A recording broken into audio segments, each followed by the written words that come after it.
ఇట్లా డిస్ట్రాక్షన్స్ అనేవి ఏమి ఉండవు. హ్యాపీగా కలిసి ఉంటాము. ఆడపడుచుతో గొడవ పెట్టుకునే ప్రసక్తే లేదు.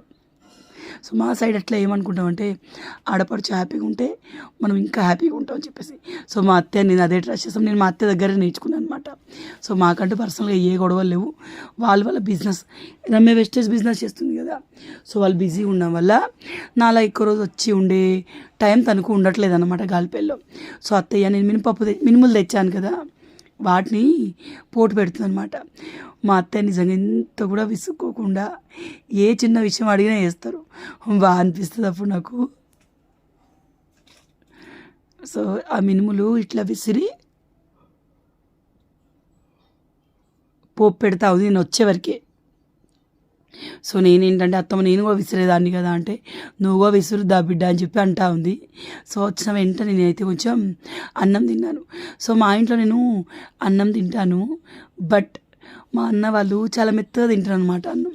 సో నేను ఇక్కడి నుంచి వెళ్ళినప్పుడు తినేసి వెళ్తాను మా అత్తయ్య వాళ్ళ ఇంటి నుంచి. అటు నుంచి వచ్చేటప్పుడు లైట్గా తిని వస్తాను వాళ్ళతోటి. ఇంటికి వచ్చి మళ్ళీ తింటాను. ఎందుకంటే ఆ మెత్తటి అన్నం నేను ఎక్కువ తినలేను అనమాట. సో తర్వాత ఏంటంటే ఇక్కడ విసురుతున్నాము, శనగలు కొన్ని విసిరాము అండ్ మినుములు. మినుములు అంటే మనకి పొట్టు మినుములతో చేసిన దోశలు ఇంకా హెల్దీ అనమాట, మనకు పొట్టు లేని మినుములతో పోలిస్తే. కాకపోతే పిల్లలంతా బ్లాక్ ఉంటాయి అనేసరికి ఇట్లా పప్పులా విసిరితే కొంచెం పొట్టు వెళ్ళిపోద్ది కదా. సో అంతే, వీడియోని ఇంకా ఎండ్ చేస్తాను. ఎలా అనిపించింది ఈ విలేజ్ వ్లాగ్స్? మీ అందరికీ చాలా ఇష్టం నాకు తెలుసు. సో తేజ్ ఇక్కడ పెయింట్ వేస్తున్నాడు. బాయ్.